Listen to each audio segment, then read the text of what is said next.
For more than a decade, Ukrainian troops held strong in Avdiivka, but by the time the demolished city fell into the hands of the Russians, only a few of the city's 30,000 pre-war inhabitants were left.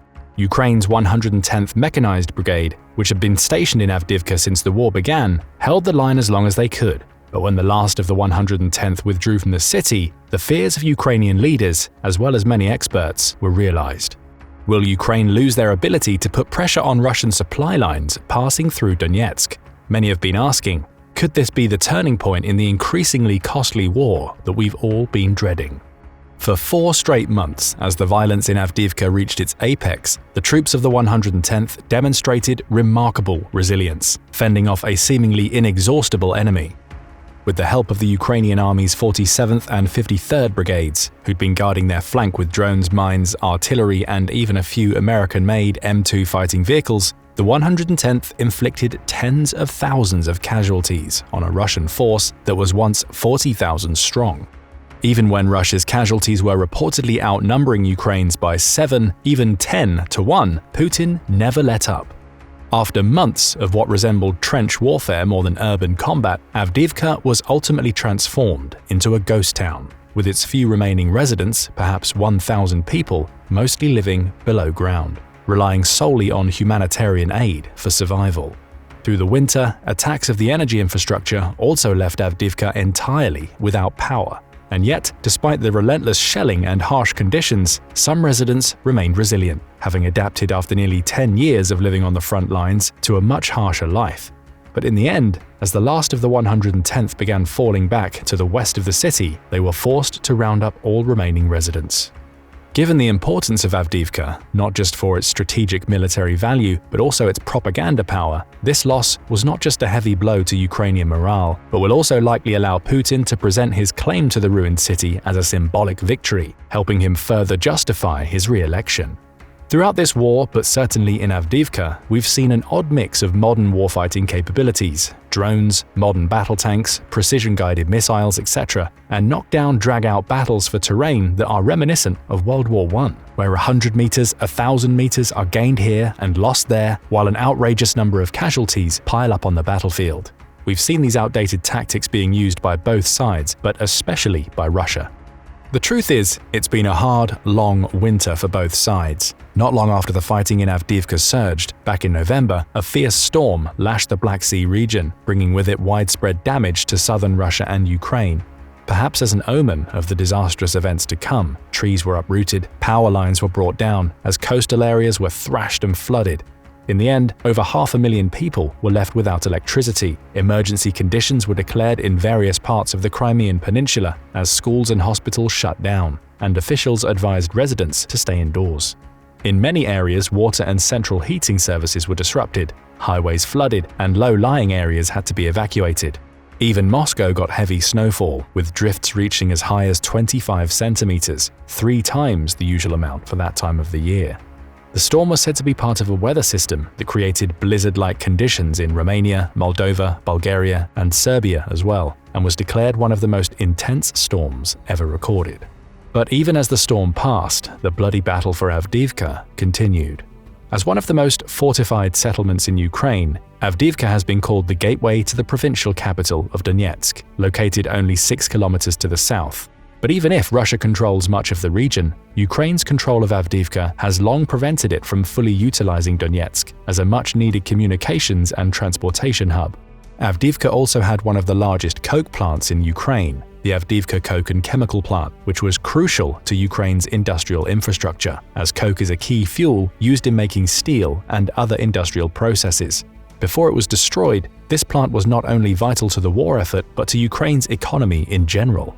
With everything that's happened recently, it can be easy to forget the contest for Avdiivka has actually been raging since July 2014, when Ukrainian forces recaptured the city from pro-Russian separatists at the very early stages of what would come to be known as the war in Donbass. But the first major battle for control of Avdiivka would be fought a few years later, in late January and early February 2017. Sparked by a dispute over what was known as the Industrial Zone, a buffer zone located in the eastern part of Avdiivka between the newly declared Donetsk People's Republic and the Ukrainian army, a week of savage fighting broke out. Both sides accused the other of initiating the battle, Some reports say that Ukrainian soldiers seized a small stretch of road, which provoked the initial separatist bombardment. During this attack, DPR forces indiscriminately fired artillery shells, mortars, and rockets into mostly residential areas, leaving more than 17,000 people without essential services, prompting the Ukrainian government to declare a state of emergency. More attacks, consisting of both pro-Russian troops and tanks, were then launched on Ukrainian positions, but little progress was made, and soon, with the encouragement of NATO Secretary-General Jens Stoltenberg, Russia persuaded the separatists to stand down. A ceasefire was called, but both sides had suffered around 25 casualties. 14 civilians were also reportedly killed. What would become the definitive battle for Avdiivka, on the other hand, would be exceedingly longer and more deadly. But should that come as a surprise? Perhaps we should have expected Putin to spend the winter pushing wave after wave of soldiers into the fray. What also might come as a surprise is that this battle actually began the week before Russia officially invaded Ukraine. Back in late February 2022, as Russian troops were massing at several points on the Ukrainian border, Russian attacks on Ukrainian forces near Avdiivka had already intensified as small groups of separatist militants attempted to penetrate the city. Soon the Avdiivka coke and chemical plant was hit by an artillery shell and would have to suspend operations. The damaged plant would remain a target for Russian artillery, however, until February 2024, when it was largely destroyed, before being fully captured by Russian forces. Nearly 20 months later, on October 10, 2023, the final assault on Avdiivka would begin. Since Ukraine launched its failed counteroffensive back in June, Russia has attempted very few larger assaults. Leading up to October, we've seen a relatively predictable pattern emerge. Given that neither side has had the capacity to launch the sort of massive attack that would result in large gains on the battlefield, we've mostly seen smaller units pushing ahead as far as they can, typically with a lot of artillery and drone support. After more than a year and a half of intermittent fighting, though, Russia finally launched its first full-scale offensive aimed at encircling and capturing Avdiivka. And it worked, even though they suffered huge losses on the battlefield. In the first few days of their offensive, Russian forces were able to capture roughly 4.5 square kilometers of territory around the besieged city. Then, after thousands of Russian soldiers had been ravaged by artillery fire, Ukrainian troops noticed a change in their tactics. They began to divide up into smaller and smaller formations, making each unit a somewhat less obvious target for Ukrainian shells. While at the same time, Russian airstrikes hammered at the city's defenses, Ukraine's outnumbered forces also took a beating from Russia's artillery, as well as hundreds of gliding bombs. To accomplish his goal, though, and take the city, it was clear Putin would be more than willing to take heavy losses in terms of both troops and equipment. Estimates vary, but the consensus of military analysts, pro-Russian bloggers, and Ukrainian officials seems to be that Russia lost more troops taking Avdiivka than it did during 10 years of fighting in Afghanistan in the 1980s. Exact numbers are nearly impossible to verify, as they're commonly inflated by the side inflicting the casualties and downplayed by the side suffering them, which leaves the true number unknown.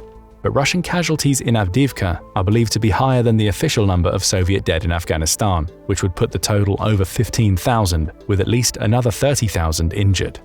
An unconfirmed source from the Ukrainian military command claimed that, at last count, in the region of Avdiivka, between January 1st and February 15th, their inflicted casualties mounted to 20,018 personnel, 199 tanks, and 481 combat vehicles. That's a lot of carnage for only 6 weeks of fighting. But this shouldn't be all that shocking. The Kremlin has always downplayed its willingness to carelessly sacrifice men and equipment.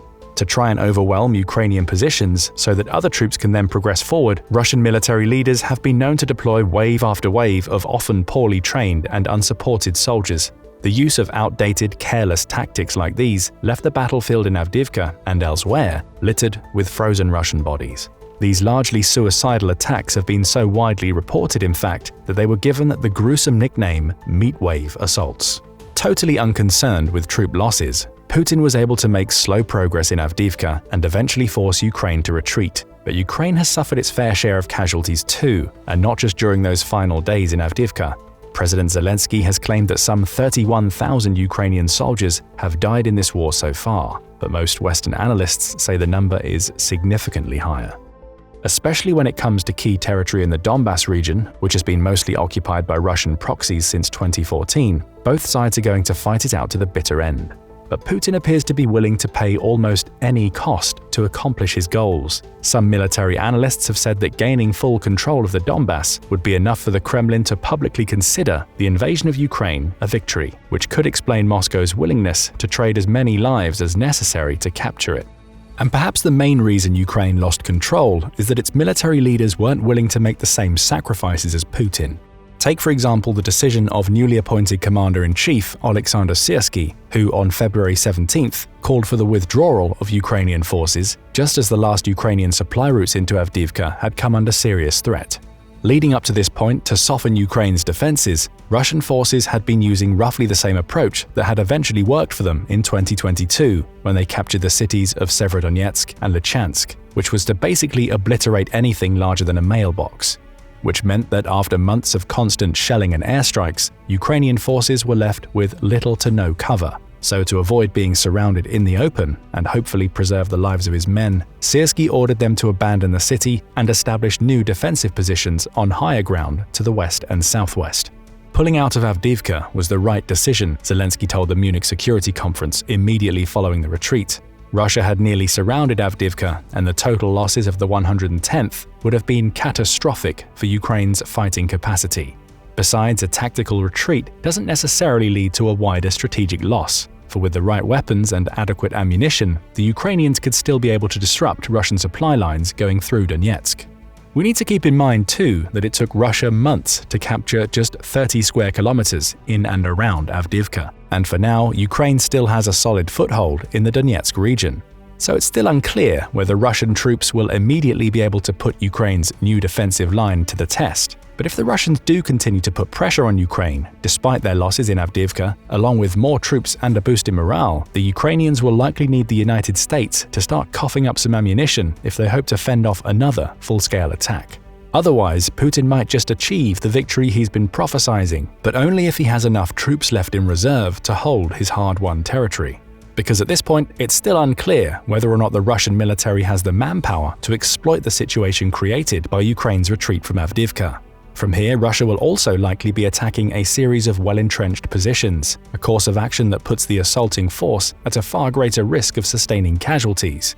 Advancing troops are often dangerously exposed, compared to those fighting from a trench, and recovering wounded or dead soldiers from the battlefield becomes a highly dangerous challenge. But if Ukraine doesn't receive some much-needed American aid soon, most military analysts say they're not optimistic about Zelensky's chances for success in 2024. As the war enters its third year, both sides are struggling to find enough men to continue fighting with the same level of intensity. Russia, however, has a population 3 times that of Ukraine, about 144 million, which gives it a significant advantage in a war of attrition. This strategy will only work, however, if Putin is able to mobilize more and more soldiers. When the war began, hundreds of thousands of men fled the country. Then in September 2022, the Kremlin decided to call up some 300,000 conscripts, the first draft of its kind since World War II, which not only rattled the nation, but damaged Putin's carefully constructed image of normalcy. Since then, the Russian government has tried to put off another round of mobilization for as long as possible, boosting financial and legal incentives instead, hoping to attract convicts, debtors, migrants, and members of other vulnerable social groups to volunteer for duty on the front lines.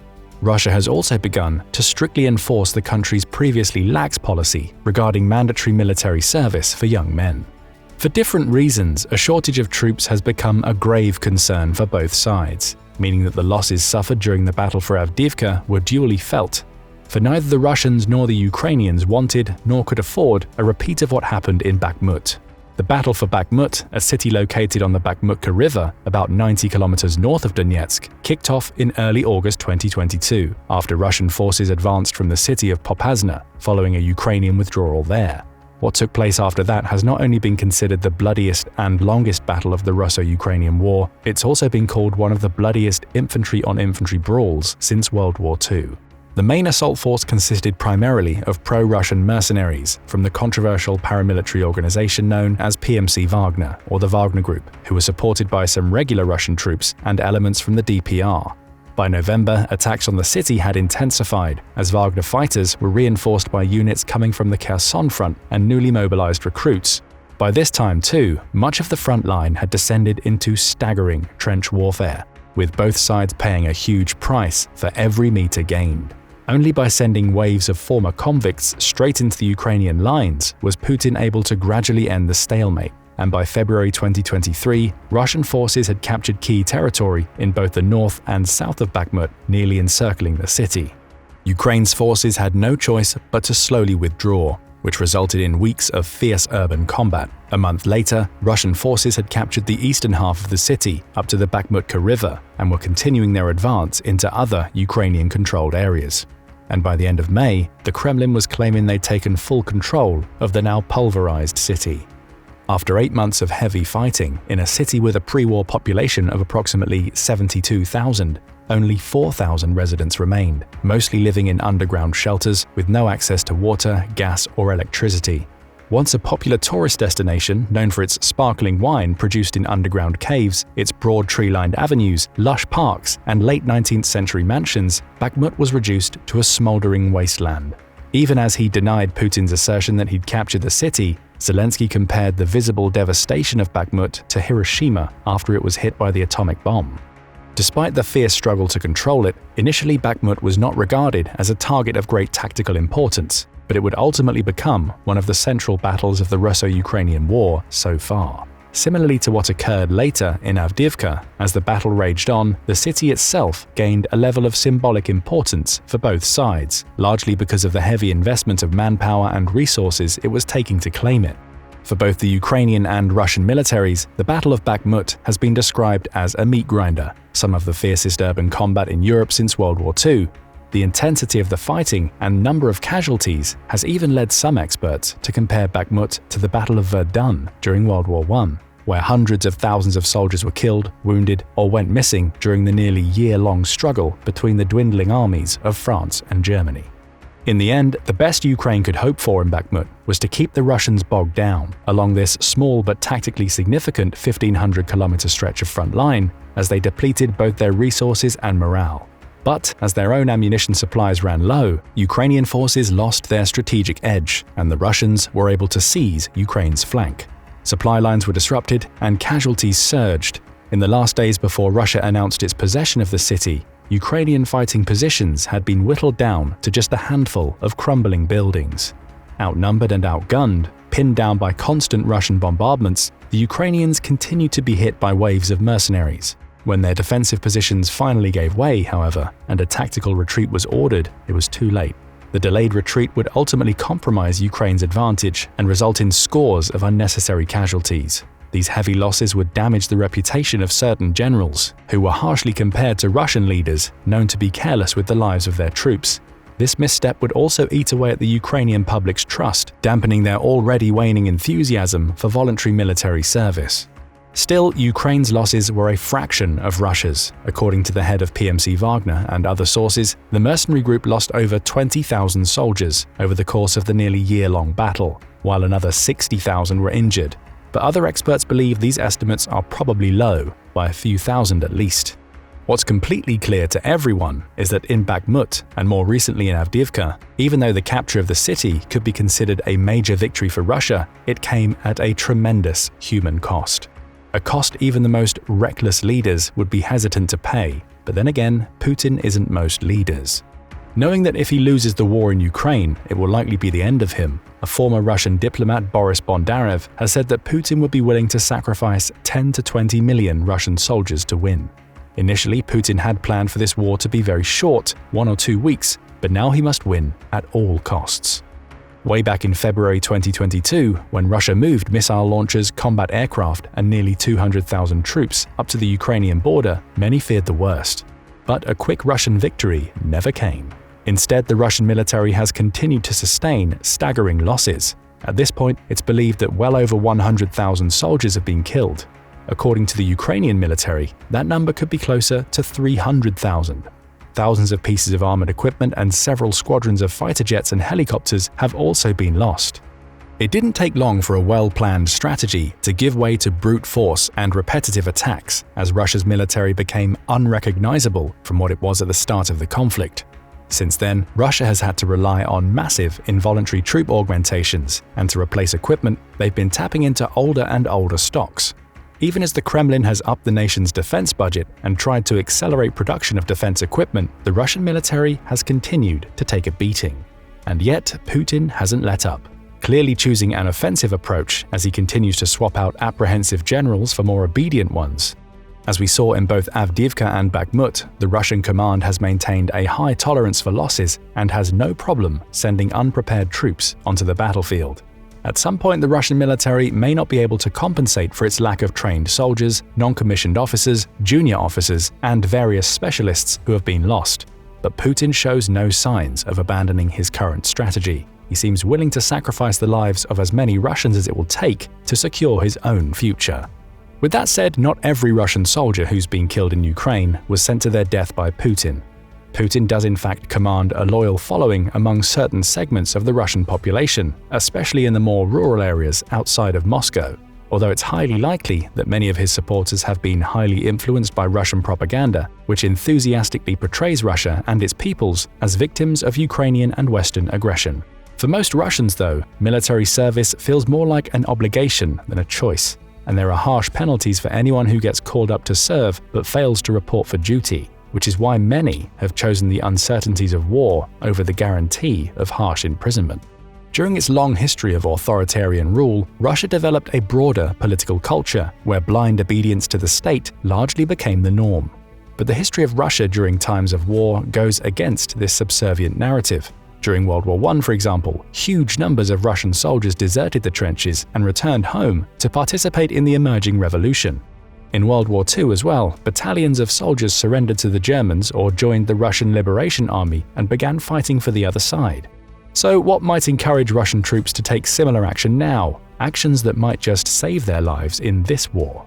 There are several factors that might just provoke a shift in the mindset of an already weary Russian soldier, most of which have already happened or are imminent. These include heavy battlefield losses, dim prospects for victory, and ongoing mass mobilization efforts. Perhaps the thing that might end this slaughter for good, though, is Putin falling gravely ill, dying, or being removed from power.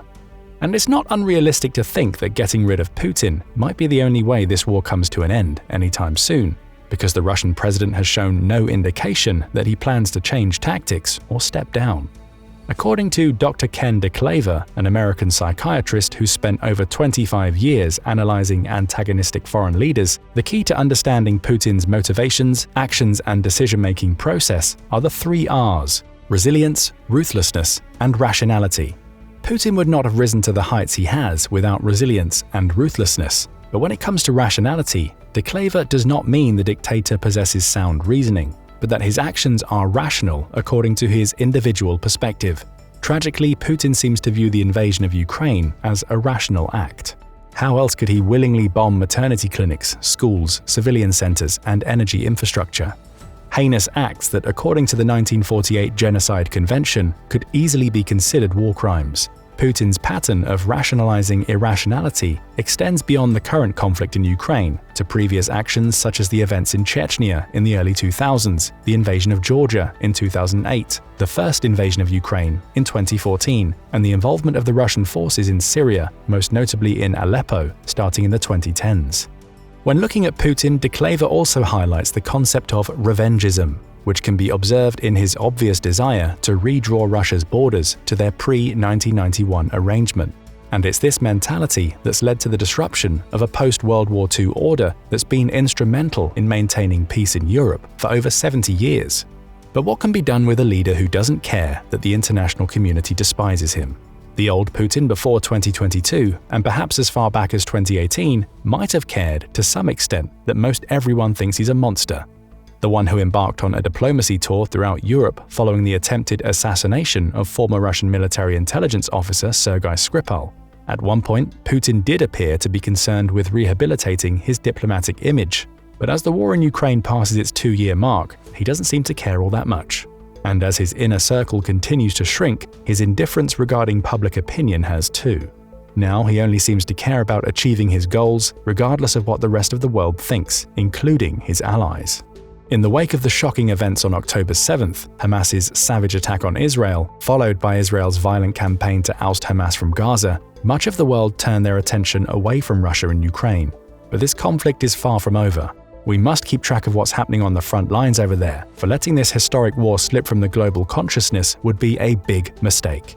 The outcome of this conflict will undoubtedly have serious long-term consequences that extend far beyond Eastern Europe, as long as Putin remains in charge. Of that, you can be certain.